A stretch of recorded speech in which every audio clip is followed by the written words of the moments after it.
এই যে এবার গোপু সোনাকে গিফট দেবে। যাচ্ছি এবারে দেওয়ার ফ্ল্যাটে। এই মাংসটা আমি আগে সেদ্ধ করে নিয়েছিলাম। হ্যালো বন্ধুরা, তোমরা সবাই কেমন আছো? আশা করি তোমরা খুব ভালো আছো। তো দেখো, আজকে হচ্ছে ভাইফোঁটা। তো সকলকে শুভ ভাইফোঁটার অনেক অনেক শুভেচ্ছা ও ভালোবাসা। এখানে আমার ছেলে বসে পড়েছে রেডি হয়ে, আর এই যে আমার গোপু সোনাও ননিকে কোলে নিয়ে বসে পড়েছে। তো এই যে আমার মেয়ে একদম ভাইফোঁটার জন্য সব কিছু রেডি করে ফেলেছে। এই যে ধান, দুব্বা, চন্দন ঘষেছে, প্রদীপ জ্বালিয়ে নিয়েছে। তো এখন ভাইয়ের জন্য, গোপু সোনার জন্য মিষ্টি রেডি করছে। সবার আগে গোপু সোনার জন্য। এই যে গোপু সোনা দিদির কাছে ফোঁটা নেবে। এটা গোপুর রেডি হচ্ছে। এই যে দিদি রেডি করছে, তারপরে এখানে ফোঁটা নেবে। আবার দাদা যাবে, মানে আমার ছেলেকে নিয়ে আবার যেতে হবে ছোট জায়ের বাড়িতে, কারণ সেখানে আবার ছোট জায়ের মেয়ে ফোঁটা দেবে। তো বন্ধুরা দেখো, চন্দন মানে ভাইফোঁটায় কি কি লাগে। এই যে ধান, দুব্বা ঘাস যাকে বলে, আর এই যে চন্দন মেয়ে ঘষে নিয়েছে। একটা প্রদীপ জেলে নিতে হবে। আর এদিকে পান পাতা দেয়, পান, সুপারি, 1 টাকার কয়েন। যেহেতু পান সুপারিটা আমার আনা হয়নি, এখানে লাগে 5 রকম মিষ্টি মায়েদের। তো এইটা রেডি করেছি। তো এবার আমার মেয়ে ফোঁটা দেওয়া শুরু করবে। প্রথমে দেবে গোপু সোনাকে। এই যে আমার গোপু সোনা বসে আছে এখানে, দেখো একদম সব কিছু রেডি করে ফেলেছে দিদি।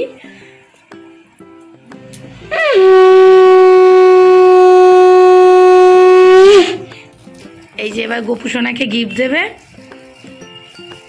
গোপু সোনা, দিদি তোমার জন্য কি নিয়ে এসেছে তুমি পরে খুলে দেখবে, বন্ধুদের দেখাবে, ঠিক আছে? আগে আশীর্বাদ করবে, যেহেতু দিদি বড়, ভাই ছোট।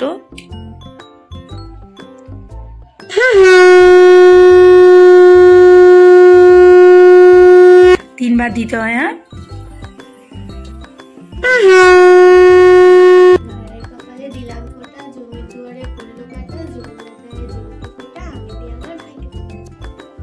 প্রণাম করতে হয়।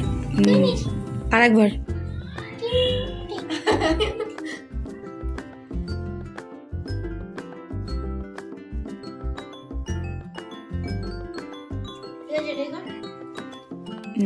একটা ফটো তুলে নি।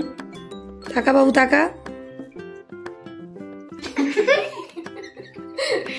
কি করছে দেখো বন্ধুরা, মানে 2 ভাই বোনে ওই শুরু করেছে। এবারে গিফট দেবে। কি গিফট দেয় দেখি। বাবু, কি গিফট এনেছিস দিদির জন্য?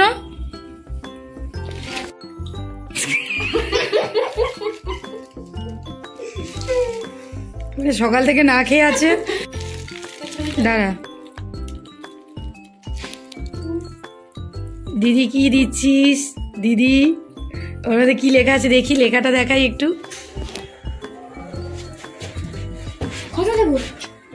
যাচ্ছি এবারে দেওয়ার ফ্ল্যাটে, লিফটে উঠে পড়েছি। চল চল চল।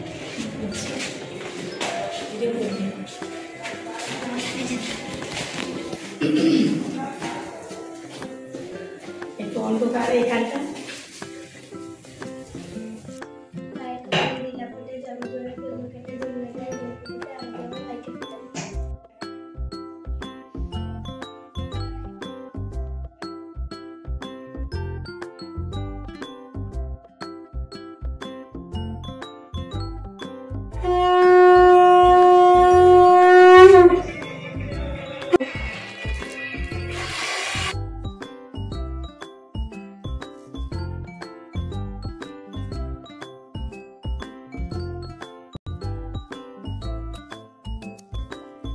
সমস্ত রান্না প্রায় শেষের দিকে। তো এখন এই যে মাটনটা হচ্ছে, আর এদিকে পায়েস হচ্ছে। তো মাটনটার আর একবার তোমাকে দেখাচ্ছি। সবই হয়ে গেছে। এই মাটনটা হলেই আর পায়েসটা হলেই আমার রান্না কমপ্লিট। তো এত ব্যস্ততার মধ্যে পুরো রান্নার ভিডিও করতে পারিনি।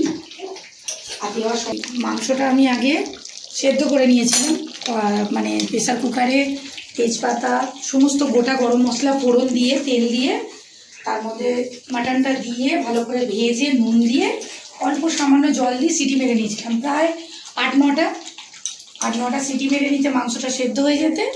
এবার যেমন আমরা মশলা দিয়ে কষাই সেইভাবে করছি। তো এখনও এর কাজ আছে। এটা এই যে একটু আলু দিয়েছি, এই আলুও সেদ্ধ হয়ে গেছে।